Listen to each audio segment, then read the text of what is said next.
Nous disons toujours que nous sommes des êtres à émotions, mais très rarement nous comprenons c'est quoi nos émotions ou bien c'est quoi les émotions en général. Et le problème avec ça, c'est que si tu ne comprends pas exactement c'est quoi les émotions, alors ce sera extrêmement difficile pour toi de prendre contrôle de tes émotions, de bien régler et régulariser tes émotions de telle sorte que tu sois vraiment épanoui, de telle sorte que tu sois vraiment le maître de ta personne. Alors dans cette vidéo, si nous allons parler des émotions, c'est quoi les émotions?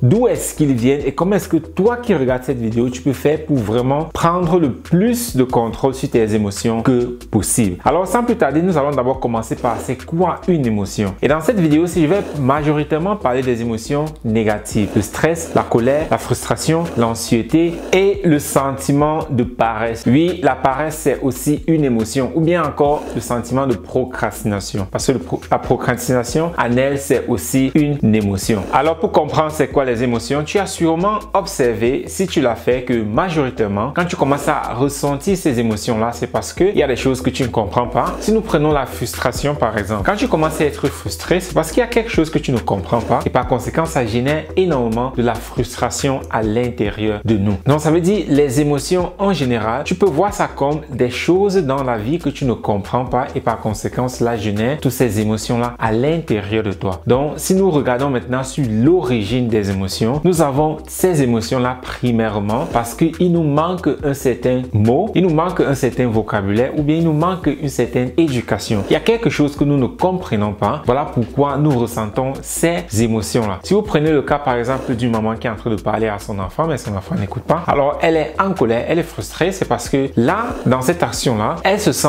pas comprise, elle se sent pas respectée et par conséquent, tout cela génère toutes ces émotions-là à l'intérieur d'elle. Donc, l'origine des émotions, c'est un manque d'éducation ou bien un manque de compréhension de certaines choses qui se passent dans notre environnement. Ou bien si vous prenez un adulte, vous voyez quelqu'un qui est, que ce soit dans la rue ou bien qui est à la maison avec des amis par exemple, et vous vous retrouvez dans des situations où vous communiquez avec ces personnes-là, mais ils ne comprennent pas ce que vous êtes en train de dire ou bien ils ne vous écoutent pas et majoritairement, directement dans ces situations-là, nous commençons à penser que nous sommes rien, ils me respectent pas, personne n'a mon temps, personne ne me prête attention. Donc tous ces points-là, nous commençons donc à les poser à l'intérieur de nous, ce qui n'est majoritairement pas le cas, mais parce que nous n'avons pas la compréhension de pourquoi est-ce que ces personnes-là sont en train de se comporter comme ils le font, alors nous le prenons personnellement. Ça c'est un premier point. Et l'autre point, c'est clair, cela a énormément à voir avec nous. Comment est-ce que nous comprenons le monde et comment est-ce que nous interprétons les choses autour de nous. Parce que la façon dont tu interprètes les choses, c'est comme ça que tu vas interpréter une action par exemple où tu dis quelque chose, tu parles, tu communiques à quelqu'un, mais ils ne te répondent pas. Directement, tu vas commencer à dire cette personne-ci ne m'écoute pas. Pourquoi? Parce que cela a énormément à 100% à voir avec ton éducation dans ton enfance. Un autre point maintenant aussi très important, c'est de comprendre comment est-ce que ces émotions sont provoquées. Parce que vous allez voir, si vous êtes quelqu'un de colérique ou bien qui est constamment stressé ou bien frustré, vous allez voir que si vous prêtez attention, bien sûr, parce que c'est très important ce point-ci, être conscient, prêter attention de ce qui se passe autour de nous. Vous allez vous en rendre compte que si vous êtes conscient, que vous prêtez attention à votre personne, vous allez vous en rendre compte qu'il y a des choses que quand on dit ou bien quand on fait directement, ça vous met dans un certain état. Donc vous allez voir que, et si vous prêtez attention, vous regardez, ok, vous questionnez pourquoi est-ce que je me mets toujours en colère ou bien pourquoi est-ce que je suis toujours stressé quand telle chose se passe. Quand vous commencez à poser ces questions-là, alors cela commence à vous présenter comment est-ce que votre éducation, plus précisément, comment est-ce que ces émotions-là ont été instaurées, programmées à l'intérieur de vous et c'est ça donc maintenant qui est en train de vous faire réagir de la sorte. Parce que vous allez voir que ce qui vous met en colère par exemple, c'est pas la même chose qui met une autre personne en colère. Voilà pourquoi les émotions sont extrêmement énormément personnelles parce que cela a à voir avec comment est-ce que nous avons interprété la réalité durant les premières années de notre vie. La question maintenant qui se pose, c'est comment est-ce que toi tu peux faire pour prendre le contrôle sur tes émotions. Il y a pas mal d'exercices que je conseille à plusieurs personnes et l'outil ultime que je recommande toujours, c'est TechnoTutor. Pour ceux avec qui j'ai déjà discuté, vous allez comprendre pourquoi. Mais si je t'ai pas encore expliqué ce que c'est que TechnoTutor et comment est-ce que ça fonctionne, peut-être tu devrais me contacter pour cela. Mais c'est le premier outil que je recommande toujours pour développer le vocabulaire de la personne, de telle sorte que vous puissiez être maître de nouveau de votre personne, de vos émotions, pour ne plus être contrôlé. Donc si vous n'avez pas cet outil-là, alors il y a quand même d'autres choses que vous pouvez faire pour commencer à prendre le contrôle sur votre personne. Et le premier outil ou bien le premier exercice, c'est tellement simple que parfois je suis un peu réticent à le partager avec des personnes parce que nous pensons toujours que parce que quelque chose est très simple, alors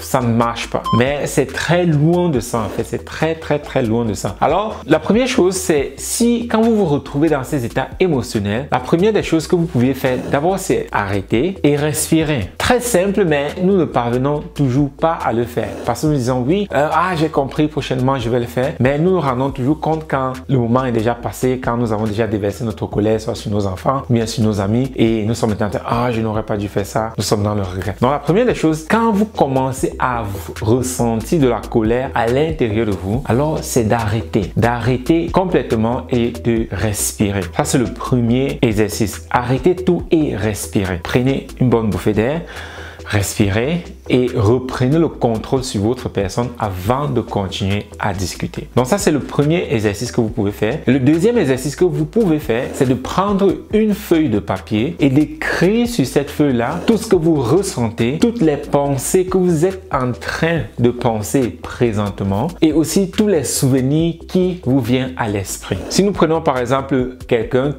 vous manque de respect, peut-être vous dites bonjour et puis la personne ne répond pas. Directement, vous vous centrez déjà en colère. Comment est-ce qu'il m'ignore comme ça? Ça a toujours été comme ça. Le fait que vous disiez que ça a toujours été comme ça, c'est parce que vous pensez à quelque chose. Peut-être vous avez dit bonjour à cette personne il y a cela 2 semaines et c'était pareil, cette personne n'a pas répondu. Ou bien c'était tout simplement une autre personne complètement différente et cette personne n'a pas répondu. Donc vous remarquez que c'est quelque chose qui se répète de façon continuelle dans votre vie. Voilà pourquoi vous dites c'est toujours comme ça. C'est parce que ça se répète. Donc tout ça, vous notez sur du papier tout ce que vous ressentez, tous les souvenirs qui vous viennent en tête, tous les pensées que vous avez dans votre tête, vous les écrivez jusqu'à ce qu'il n'y a plus rien. Quand je dis rien, c'est rien. Vous allez savoir. Ça peut vous prendre 5 minutes, comme ça peut vous prendre 1 heure de temps, en fonction de l'intensité de l'émotion que vous êtes en train de traverser présentement. Et le troisième exercice que vous pouvez faire, c'est un exercice que nous appelons le pardon de soi. Alors, c'est un exercice que c'est très simple aussi, mais il y a une structure avec laquelle vous rédigez cela qui permet de vous libérer de façon très méthodique, très simple aussi et extrêmement rapide de vous libérer de ces émotions-là. Alors pour le pardon de soi, vous pouvez me contacter là-dessus ou bien je vais aussi mettre le lien de ce cours-là. Oui, il y a tout un cours là-dessus qui coûte des milliers et des milliers d'euros et vous pouvez l'avoir gratuitement. Donc je vais mettre le lien dans la description et vous pouvez cliquer dessus, créer un compte là-bas et vous allez faire un cours qui dure environ 3 mois. Si vous le faites de façon régulière, il dure 3 mois et il est complètement gratuit. Comme j'ai dit, c'est quelque chose qui coûte des milliers et des milliers d'euros, mais vous pouvez l'obtenir gratuitement. Donc le lien est dans la description. Vous pouvez vous inscrire là-bas et commencer à faire ce cours-là et il va énormément vous aider. Nous avons énormément de personnes qui ont réussi à guérir leur traumatisme grâce à ce cours de pardon de soi. Des personnes qui ont passé 40 ans d'années de leur vie à vivre dans une peur ou bien dans une phobie et grâce à ce cours du pardon de soi, seulement parfois en une séance ou bien une semaine ou bien un jour, cela leur a permis à débloquer tous ces traumatismes-là. Alors, je ne peux que le recommander et si vous avez des questions là-dessus, vous pouvez toujours me contacter pour cela. Mais voilà donc les 4 méthodes que vous pouvez utiliser à partir d'aujourd'hui pour travailler vos émotions de telle sorte que vous puissiez avoir et prendre le contrôle sur votre personne.